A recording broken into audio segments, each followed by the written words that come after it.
大家好，我是毛毛。今天我们来做一块低脂高纤维的燕麦奇亚籽小面包，它属于快手面包系列，里面含有全麦粉、奇亚籽、燕麦片、玉米粉等高纤维食物，配上里面的芝士夹心，饱腹健康的同时又不失了美味。首先我们把原材料给准备好。首先我们来处理一下用到的燕麦跟奇亚籽。奇亚籽遇上水会膨胀，所以不能直接食用，我们需要先用热水把它浸泡一下。同样，即使燕麦片，我们也需要用热水先把它浸泡一下，否则它会吸收面团里面的水分。加入热水，让燕麦跟奇亚籽与热水混合，吸收水分。稍稍搅拌之后，我们放在一边静置10分钟以上再使用。你也可以提前1天将燕麦跟奇亚籽用水泡好放在冰箱。这里用的是即食的燕麦片，如果是用生的燕麦片的话，可以将奇亚籽跟燕麦片加上些许的水把它煮开，煮熟之后再加到面包里面。注意加水的用量，使出来的燕麦奇亚籽糊干湿程度正好，不能太稀了。处理好之后，我们开始揉制面团。首先加入中筋面粉，然后我们加入奶粉，可以增加面团的香味。加入激发干酵母，加入全麦面粉，你也可以换成黑麦面粉都可以。把粉类稍稍混合均匀，打入一个大概重量在60克左右的鸡蛋，然后往里面加入刚刚之前处理好的燕麦奇亚籽混合物。因为这里的水分主要存在在奇亚籽跟燕麦中间，还有鸡蛋，所以说不像平时加水一样，可以用筷子搅成絮状之后再揉面团。我们直接就用上手开始把它抓捏成一个面团。这时候如果发现面团太干的话，可以往里面慢慢的加水来调整面团的湿稠度。如果你也用的是即食燕麦片和全麦粉的比例跟我配方上类似的话，可以直接加入视频上的这些水量，然后用手抓捏成一个面团。你也可以把这里的中筋面粉全部换成全麦粉，但是个人建议要保留1/3的中筋面粉，这样的话口感会比较好一点。这里除了中筋面粉之外，其他材料都已经吸住了水分，所以说揉成团是很容易的。我们把它大概揉成一个面团之后，盖上保鲜膜，让它在室温中静置5分钟左右，再去揉它。大致和成团，静置之后再去揉，再静置再揉，这是平时用来做面食、做面包都是适用的，可以大大的缩短揉面的时间。静置好之后，我们把面团从周围往中心这样揉一圈，面团一下子会变得相对来说光滑很多了。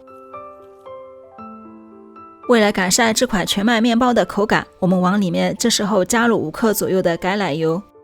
橄榄油不用太多，只要5-6克左右就可以改善这个面包的口感。如果是减脂期的朋友，可以把这个橄榄油给省略掉。我们稍稍把它揉制进去，橄榄油就会被面团所吸收了。这个面团的操作时间是非常短的，基本上把所有的原料混合成团，然后静置5-6分钟，再去揉个1-2分钟就可以了，不用去考虑一些面包的拉模啊、筋性之类的。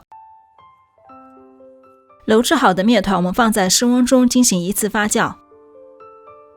我家里室温是22度左右，发了1个小时，体积基本上变成2倍大。我们把面团放在案板上，稍微排掉里面的空气，平均分成8等份。这一个配方可以用来做8个大概手掌大的小菜包。同样，我们跟面包一样，取出一个面团向内折叠，稍稍把它滚圆，然后用手掌摁扁。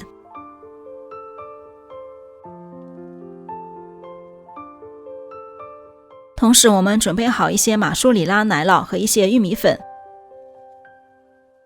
每一个面团里面包入大概10克到15克左右的马苏里拉奶酪。当然你也可以完全换上自己喜欢的内馅，但是本身粗粮的面包口感会相对来说粗糙一些，细腻顺滑的奶酪包在中间可以增加这款面包的层次感，口感也会更好。然后我们在外面沾上一圈玉米粉，让它的粗粮成分更多一些。同时烤完之后，这个玉米粉会变得稍微有点脆脆的，所以说会让外面有一层酥酥的感觉，增加这款面包的口感。同样的操作，我们把所有的小剂子都包上奶酪屑。另外一种做法，也可以把所有材料混合成一个面团之后，如果你不用包屑的话，直接把它放在碗或者烤盘里面，给它进行一次发酵，发酵到2倍大之后，就直接放进烤箱进行烘烤，然后吃的时候就切片，一片一片吃，就变成一个全麦面包了。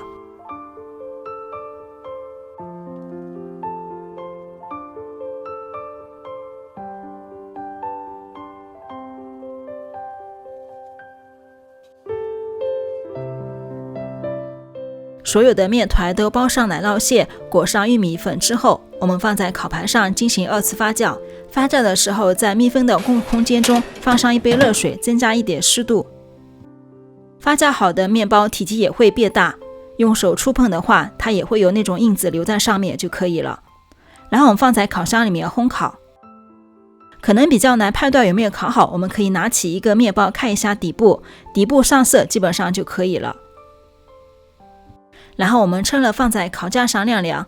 这款面包因为里面有奶酪夹心，所以说温热时候吃的口感是最好的。当然你做的比较多的话，放在冰箱也没有问题，只要吃的时候用微波炉稍微加热个10几秒就可以了。那今天我们的燕麦奇亚籽全麦小菜包就做好了，我们取上一个掰开来看一下。拉丝的乳酪配上健康的面包，每一口都是满满的纤维，留下丰富又淳朴的粗粮香味。那我是毛毛，每周跟您更新各种烘焙美食。如果喜欢我的视频，那就帮忙关注、点赞跟转发。我们下次美食视频再见哦，拜拜。